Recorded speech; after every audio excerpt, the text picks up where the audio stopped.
Sorry, I was on mute. So I started the recording, and then the agenda that we have today is to go over the adapter release. So the main thing we'll look at is 252, as well as the set of stories and where we're currently at, and then get any updates on the licensing issue. So the first item was 252.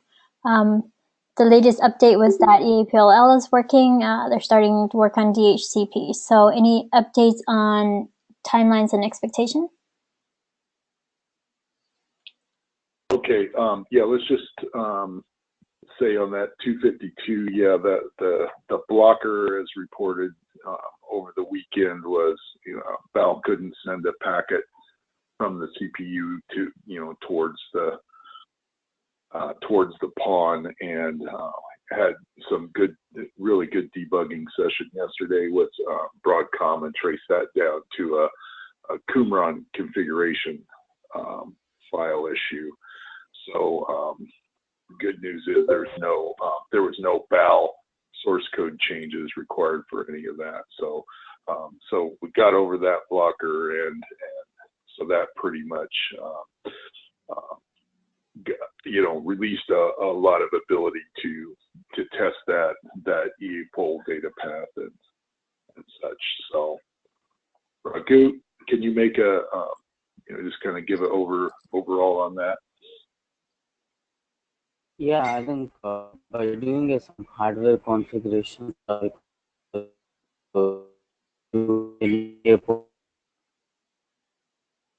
successfully, and after this we were trying DHCP messages, and those DHCP messages seems to be dropped at ONU, so we need to look at the ONCI commands which we are configuring to the ONU. So that is where we are standing right now. Okay, so it looks like DHCP messages are getting dropped at the ONU? Yes. Hi, Kim, Raghu, this is Shad. So how do we plan to share this information about this is not code. This is not a code change that we are talking about, but this is actually the configuration, probably the SOC files or something like that. Yeah. The Broadcom configuration. Yeah, there is a config.vcm file where we got it new file from the Edge core, as well as some of the stuff from Broadcom. Okay. Maybe I think once everything worked, maybe we can share, or I don't know, is it shareable or not? Maybe if it is shareable, then maybe we can share it through the Jira. Because I think what was happening. We'll collect it. Yeah, we'll collect it all in in somewhere where everyone can see that, find out if that has to come from Edge core, part of what Edge core sends out for for the patch set, or otherwise, we'll make sure that everybody that needs that can get a hold of it. So Kim, do we need to clarify with Broadcom if this is something that we can publicly share? Because this is not code, but just configuration files.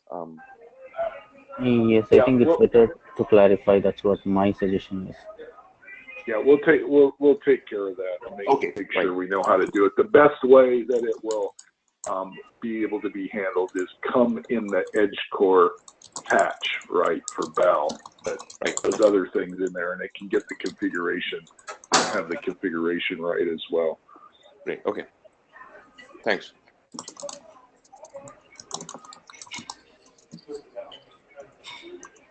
Okay, so DHCP issue, it sounds like it'll be kind of ongoing, but no specific dates.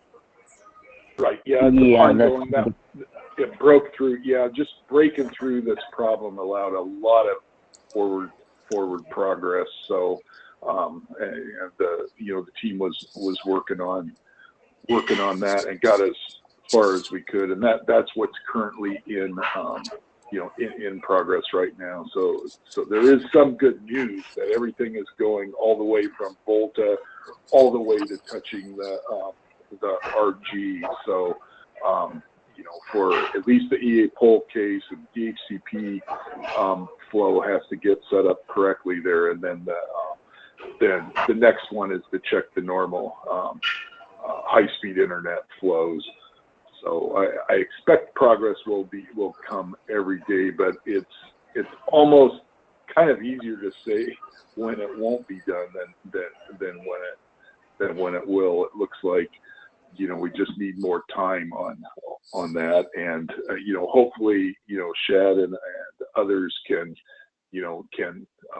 get up to this, you know, get the baselines, you know, put in to be able to do this. But we need to work through, you know, some of that stuff. There's a lot of debug code in there that's still around and things like that would have to be cleaned up.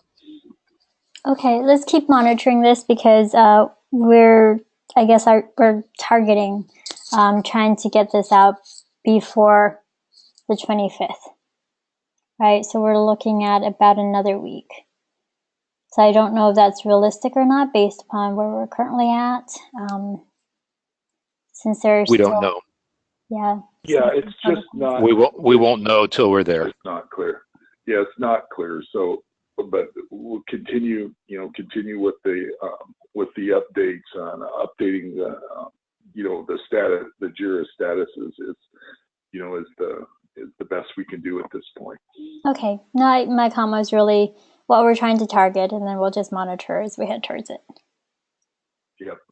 And a reminder, I will be out for Owner's Build next week, so Tim and Julie will be covering this. So 202. Edge core adapter works with existing Broadcom ONU adapter. Any updates on that? Go ahead, Raghu. Yeah, it's the same. It's like 252 is, I can say now 252 is blocked on 202. Right now what we are doing is 202, where we are verifying the DHCP is packets are dropped at ONU, so we are looking at the OMCI command, which is configured by using the Broadcom ONU adapter. Okay. Yeah, so that's a good point. There are changes that we have in Broadcom ONU adapter to make this work, and so there's going to have to be some changes in there. We don't know in the final case how extensive they will be. If you know, there's two considerations there: is do those need to be in its own adapter, or will the you know, will they have any effect on, you know, the current users of the Broadcom ONU adapter? So that's just, you know, kind of what we're saying. There will be changes there, and as soon as we think as these flows get set up and we see what it takes to make it work, then, you know, we can get a review put up, and module owners for Broadcom ONU can evaluate whether those changes need to stay there or move out or be modified in some way. So. And Kim, about any idea how to predict when we need to make that decision on modifying versus cloning? It will. I think when, you know, when it's shown that the DHCP flow is working and the high speed, you know, internet, there's just the regular flows, you know, are going through there, that would be the good time. But, you know, just rough estimate, it looks like probably within, I would guess within the next week. All right, so sometime within the next week, we need to schedule a meeting with all of the stakeholders in that Broadcom ONU adapter to look at the changes required and make the call on that. Yeah, there would probably be a Garrett review going along, you know, with that. So that I think would be the reasonable goal, is to, you know, have that, do that, you know, within a week's period. It seems good based on, you know, current progress. Okay. Okay, is 181 next? 251, which is blocked by 252. Yeah, 251. Yeah, we have not taken it yet. We've not taken that. Okay, 181. 181. Also blocked by 252. Yeah, that's Raghu comment on that. The code's mostly in there. Yes, code mostly in there and testing has been done, but we have not checked in it because we are verifying it's like part of 252, everything is going to come. Alone cannot be checked in. That's why I think we said this code, it's working, but since the code has not checked into Gerrit, so that's why it's kept it open. Okay. And then 253. That what he kind of, that was an important point there is a lot of those changes all go together. So even though the code is complete on that, the code can't, hit the actual adapter that, that is, the latest, greatest adapter in Garrett. We don't want to break that one. So that's why that's being held out. But the code is there, and I believe it was noted in the JIRA that was the case. Yep. And then 253 is also noticed it was blocked by 252.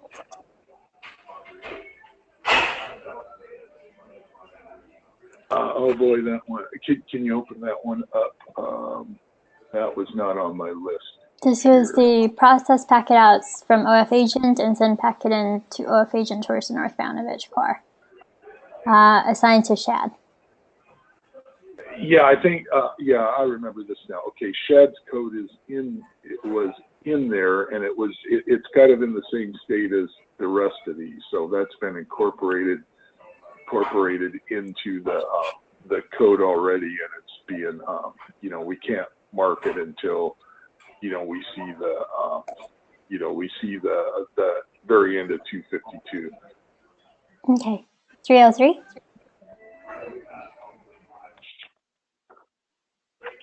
Still work is in progress. We are working on that right now. The jump port is hard coded when we do a packet out towards the device. Need to check how to remove that.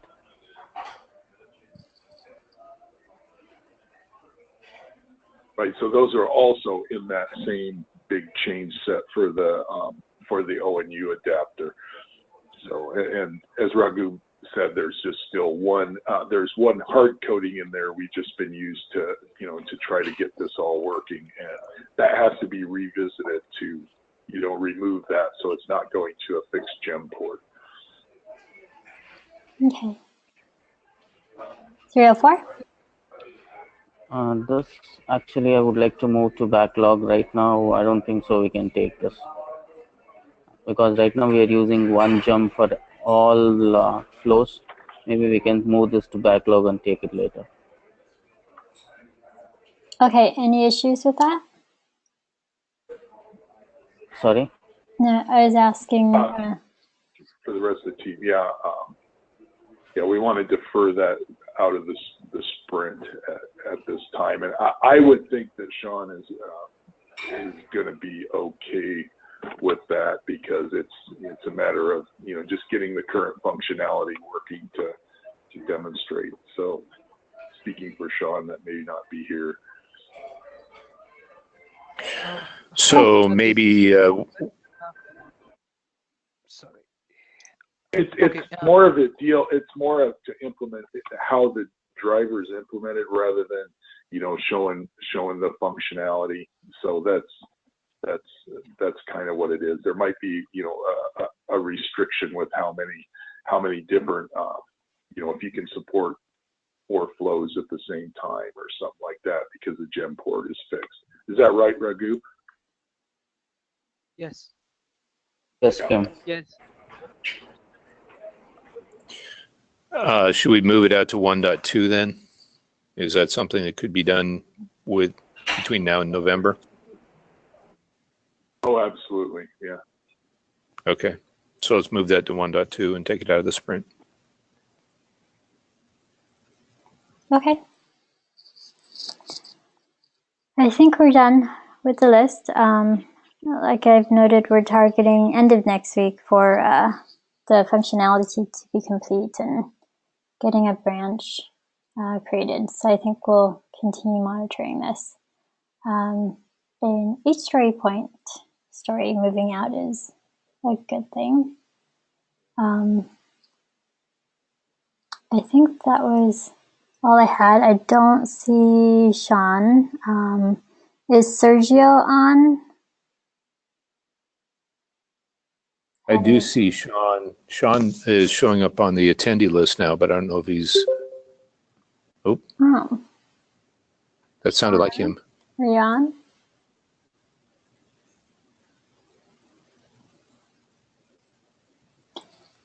And then the other There he thing. is. Hey, Sean. Hi. Okay. Can you hear me? Yes. Yes. So Okay. 252 is in progress. They were unblocked from the flow issue.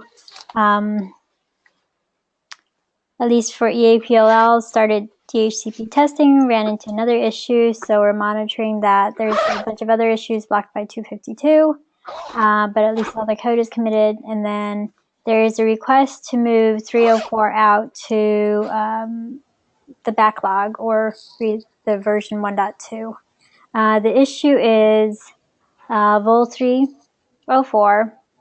Val 2.4 adapter and driver modified to create flows with the same ether type on different gem ports. The note is that since only one gem port and alloc ID is used, this use case is not required as of now. So thus the request is to move that story out of this release.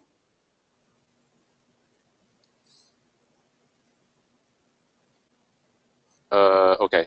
So I if think you that's don't fine. object, then we can move it to 1.2 for now.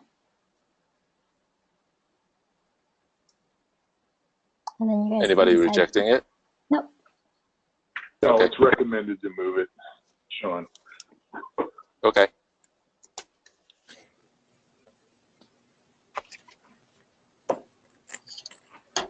Amos Kakawakuri. Amos. Okay, so we're getting closer. We're still trying to target end of next week for the functionality to be complete. And then we've got VOLTHA Sprint 5 that will be closing soon. I think what we've noted is that we've got the planning for it starting, should be next week. Let me see sprints we have.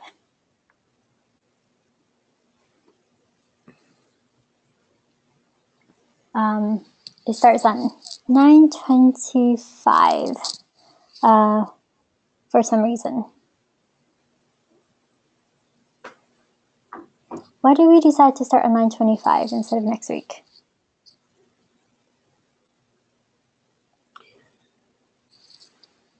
For 1.1.x, because it needs to follow 1.1. Agreed, but I think what we could probably start doing is for the next few meetings, probably continue to do the backlog scrub, right?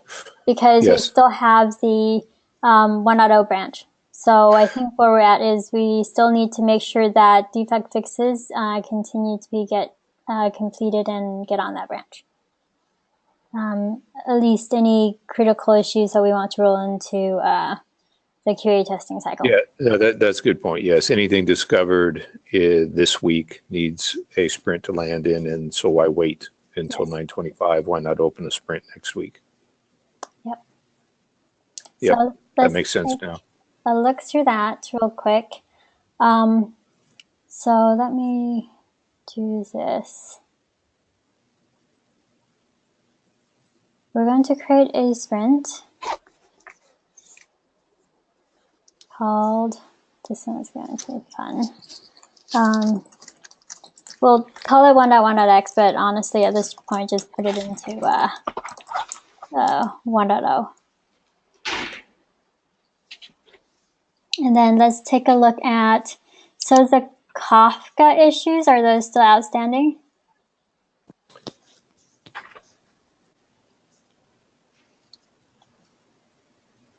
I'd like to get the stories that are still in Is the... that Is that the one I'm supposed to test? Yes, we didn't Or consider them blockers. no? I think the plan was That wasn't considered a blocker. It was a watch if it ever shows up again. I think David confirmed, or Sergio confirmed, that there was nobody else saw it except the reporter. So I guess the question I have is, can we close it and then reopen it?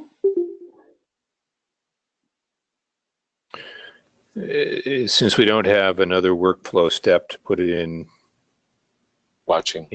into watching, I wish we did, because then we don't lose track of these. Yes, I was going to have Luca change the workflow for this JIRA. So if I do that, if I have him do that within the next few days, is anyone going to complain? I don't think so. Okay, so it would.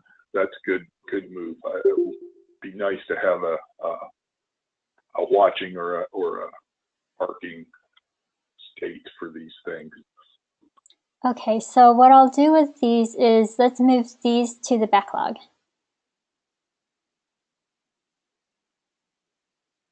And then this way they continue to be monitored.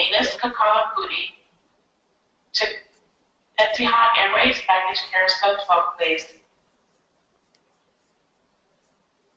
And I think you're missing the good. No, it's not. I tried to find a mute mute. I think maybe I have this whole screen display. I cannot see the function. I can mute stuff. Let me see what it is. So 422. I think that this is still being worked on, and I think it was just looking for a place to land in terms of where the work is being done. So I'll go ahead and move it to 1.1.x sprint 1. It's just a parking spot for it. As that team continues to work on that.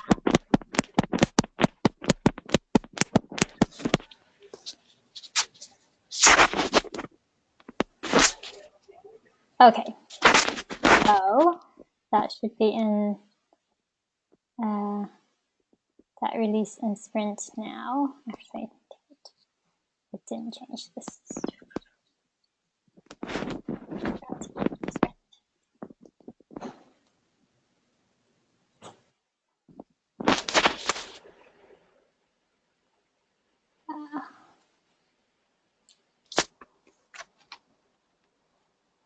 I'll move it to.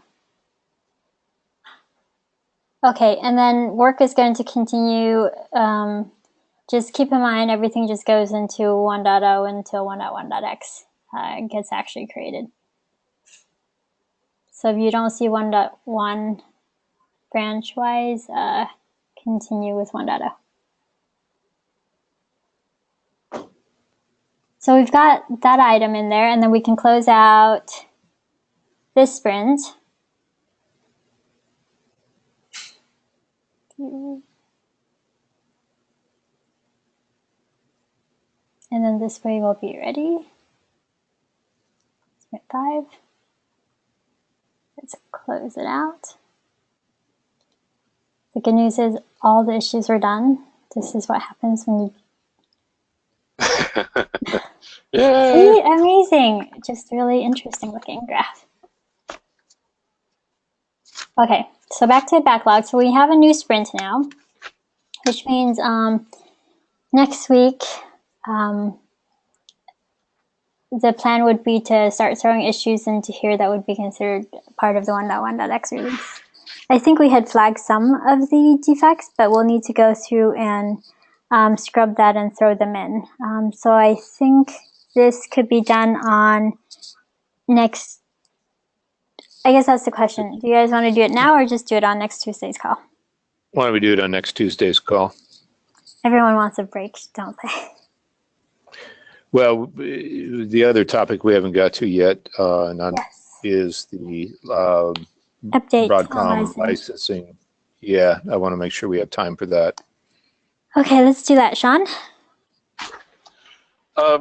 So I talked to Broadcom yesterday, and then what they said is, at least for the third party, is that CPL or whatever, the Sergio should just amend their SLA with the name of the company and the company location to their existing SLA.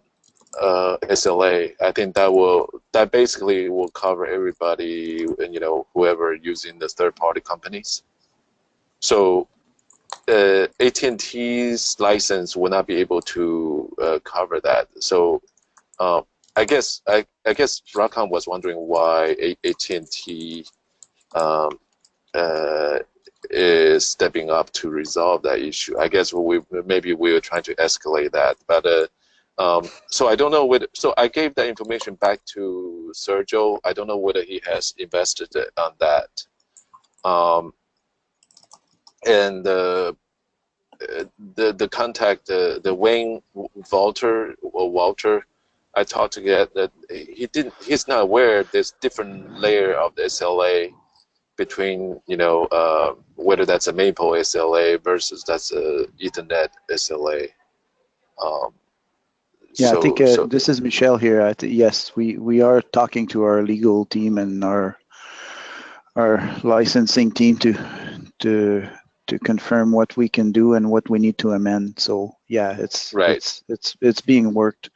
I guess the reason why we were asking AT&T is because this is a general problem, right? It's not a it is a general problem. It's not an open source environment here. It basically requires each company to work out their own SLAs as they need to work on this project. So we're just looking. Right.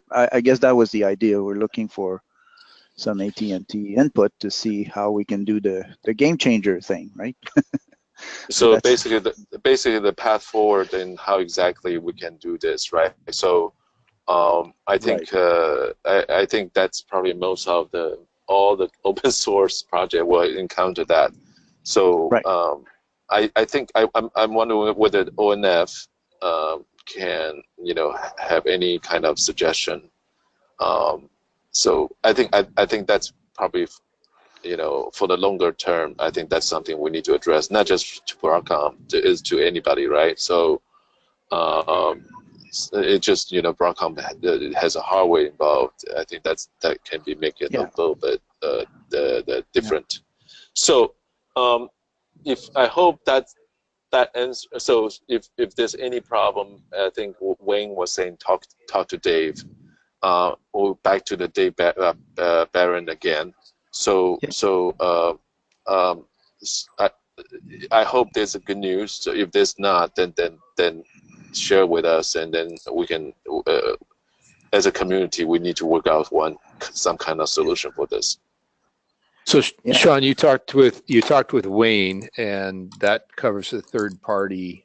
Did you also discuss with Wayne the patch sharing or the ability to share within the community, and what Broadcom, what Dave was trying to set up there? I did not talk on that because I don't think Wayne's is not, right.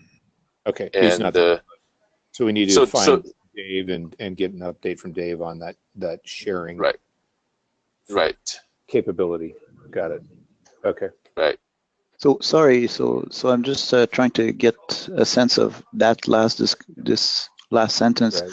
Are you talking about any patches that Broadcom would provide that you want to share with the rest of the community? Is that what you're saying? Well, it's not so much what Broadcom would provide; it's the ability.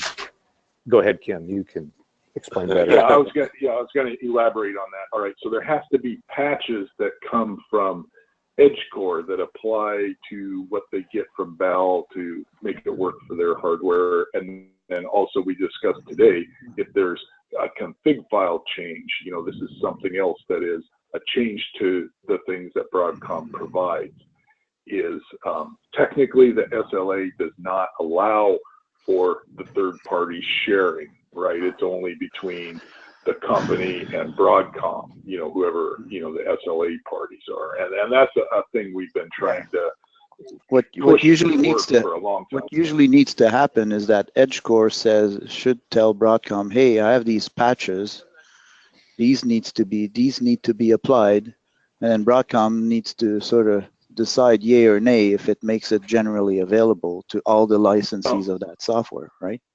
No, it's the other direction. It's the board specific stuff that EdgeCore needs. It's the changes that Bal and Maple Qumran would need to work on that particular hardware. That doesn't go up to, I don't think Broadcom is going to maintain, a distribution of EdgeCores. That's kind of what. Okay, so I think that's probably the bigger problem, right? Yeah. In the sense that, like I say, each company can work out their own licensing agreement with Broadcom, but I'm not aware, or I'm not allowed to be aware, it seems like, on any patches or any specific fixes that are being done in their environment, and they're not allowed to be shared, so I can compile them in my own environment and test them in my own environment, right? Right. I think that's the real problem. And there was a proposed solution for that was used by EdgeCore in the past, is if Broadcom sets up a common CSP that any of these patches could be shared with, like EdgeCore would upload patches to a common CSP, and then other companies that want to get that, they have access rights to that, and they could download. And then that keeps Broadcom always involved in there. So Sean, I would say, many times. No, I totally agree with you. So then I would say, Sean, this is the pivotal thing, right? This is required, and it doesn't. Yes. It's really. I don't know how we solve this. It's beyond beyond each company's licensing capabilities. That's what I'm trying to say. We're really entering the sharing world here, and I really don't know how. Yeah. It was recommended by Broadcom that Radisys created a CSP that Broadcom was supposed to turn on access to. It was for these BAL releases, and there was a lot of conversation about that. So when a BAL was posted or patches were posted, that every company that had access to the CSP could get all of that information. They could download the patches, download the BAL, because the BAL we're using right now is considered a pre-release by Broadcom. It's an engineering drop, essentially, and that needs to be shared.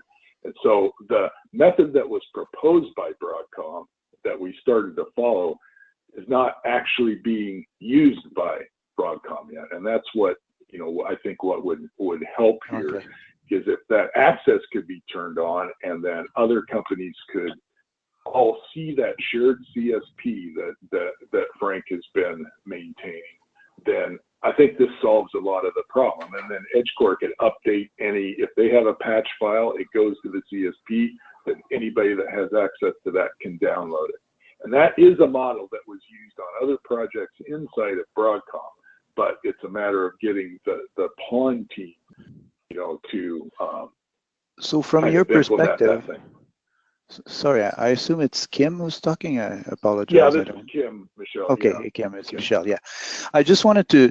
So then, how do you do it from a Radisys perspective? You can't even get access to that stuff, are you, or do you have some kind of other agreement going on? For which? For accessing any Radisys any EdgeCore patches. Yes, these are being EdgeCore is, when they send out their board, they send out a kit with that, right? So EdgeCore is providing the patches, and that is what the gray area is right now, is because the development community needs access to those patches from EdgeCore. And really what's in the patch is not touching any of the BAL or Maple stuff. It's mostly in the board and driver configuration part that just allows the, you know, the system to work with their hardware. Yeah. So it's a technical violation of the SLA, but Broadcom's aware of it. They know this is happening. It's necessary to proceed forward. They just have to get the formality in place on their side to be able to, you know, get everybody working with this. Okay. No, that's interesting. I don't, maybe this has been summarized somewhere. Is there some way you can summarize that in an email? And we just could, I just want to make sure we have an equal, agreeable understanding of what this is about. And Kim had so Dave has been in discussion for a few times, right? So yeah, yes, the action is with Dave Barron, and okay. So I think it's under the ask of Broadcom is well understood, and I don't know if it's internal.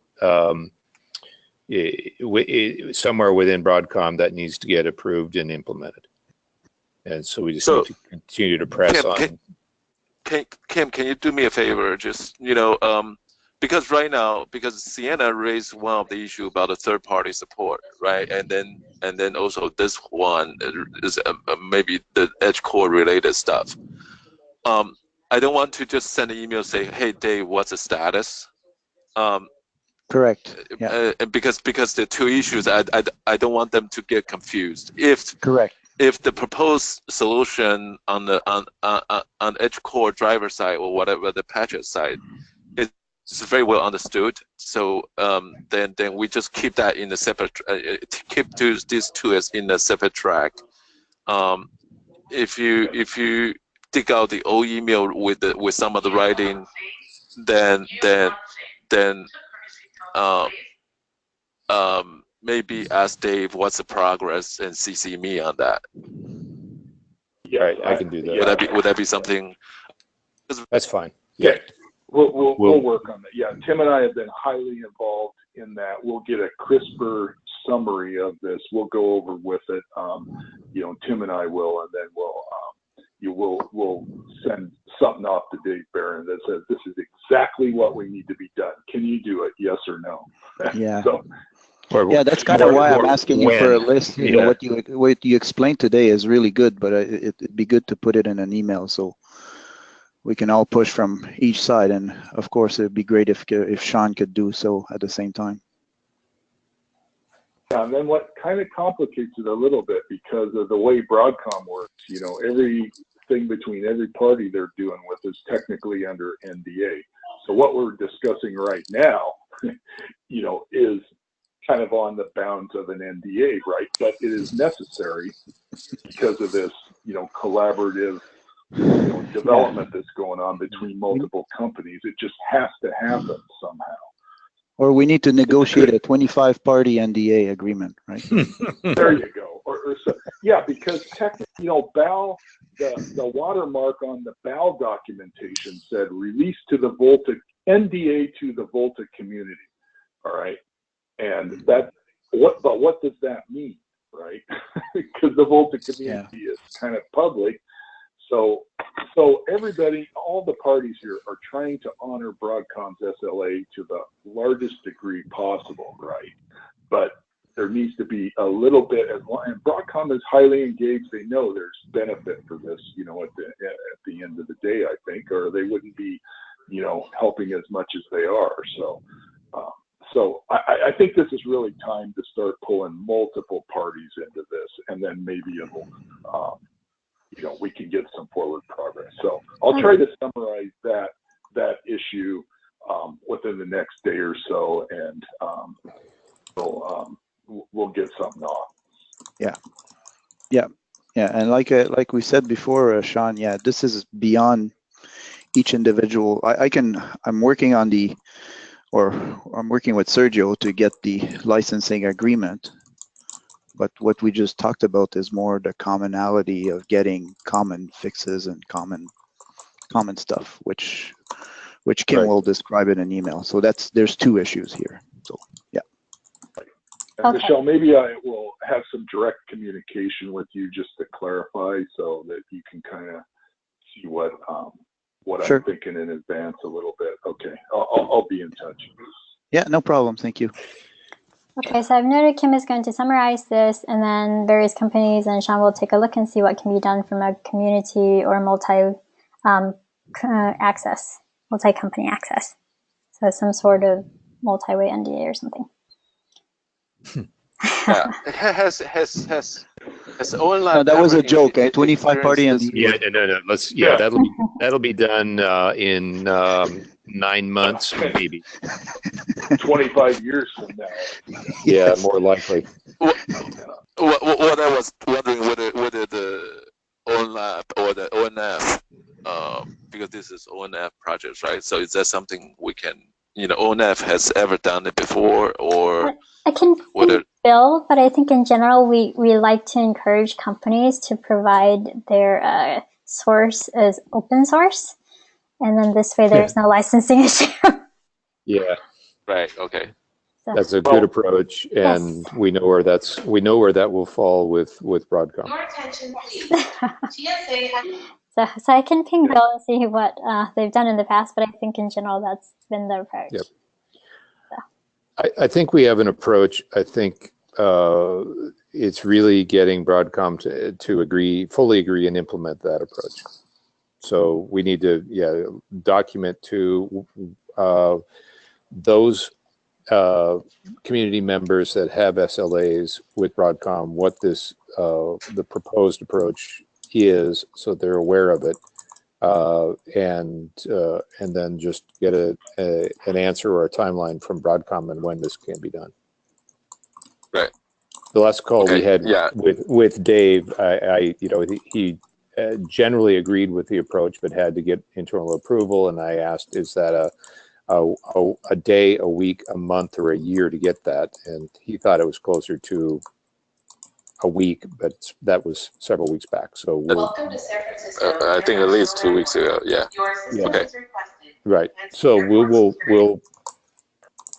pick up the torch and continue moving forward with that.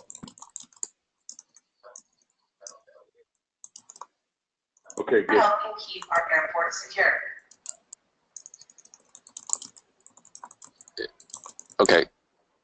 And will flow diagram will help. Headquarter release this. Broadcom, I think. Ultimately, but we'll put pictures. Okay. Yeah. Okay.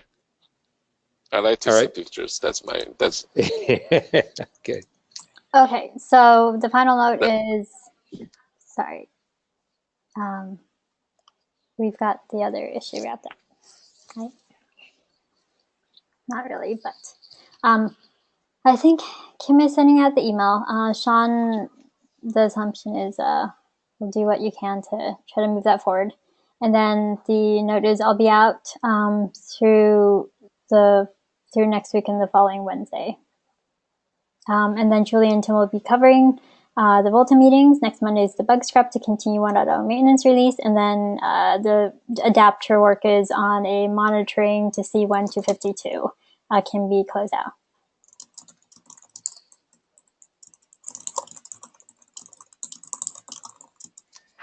So the issue, the Broadcom session yesterday, it's all just a configuration issue, right?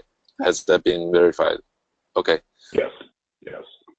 EAPLL is working. There's issues with DHCP now. That is being worked on. Oh, does it? Yes. Oh, really? Yeah, so... Yeah, well, it peeled the onion, right? So EAPOL worked, end-to-end worked. Things are going from VOLTHA all the way to the RG, but in one case, there's something wrong in the DHCP flow, and that's what we're focusing on right now. But that's only had about 13 hours worth of work been done on it. So 13 more will probably get some progress. So does it mean the DHCP has no completely not working or only work partially? Raghu, are you still on? It's on the ONU side, I believe. Raghu, if you can comment. I'm sorry. I was just doing some other things. Can you repeat the question? Yeah, the question is, where on the DHCP problem that we have right now, the problem is on the ONU side, right? Getting the flow and passing it to the RG. Well, my question is, my question is the DHCP, I guess is a request sent out, and then there's a response. So what step of the DHCP is not successful? Okay, basically what happens is once authentication is completed, the RG sends a DHCP discovery for the IP allocation. So first message of the DHCP from the RG is dropping at the ONU. So that we are looking at the commands, ONCA commands, which we are configuring using .com ONU adapter. So that is what the stage is. It's basically first message from the RG DHCP message itself is dropped. Okay. So the packet just has to get one more hop to get back. Good morning, ladies and gentlemen. Enterprise 760 established to monitor passengers.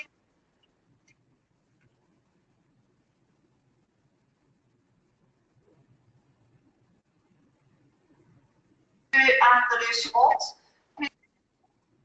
Right. So is that enough, Sean? No. Okay, that is fine. I think. Yeah. Thank you. There's no blocker per se. That's just the point of the thing we're trying to get to work at the moment. So yeah, and we just need some more time on that.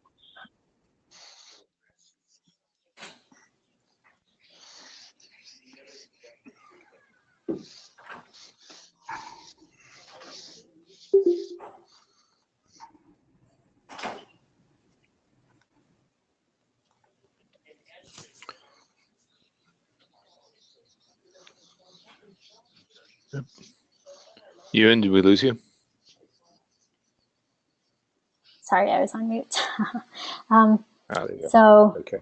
New sprint created, adapter work is on monitor, new sprint created for VOLTHA, and next Monday will be or Tuesday will be the scrub. Okay, good. Okay. Yes. All right. Okay. Thanks, everyone. Have a good weekend. Thank you. You too. Yeah, bye, guys.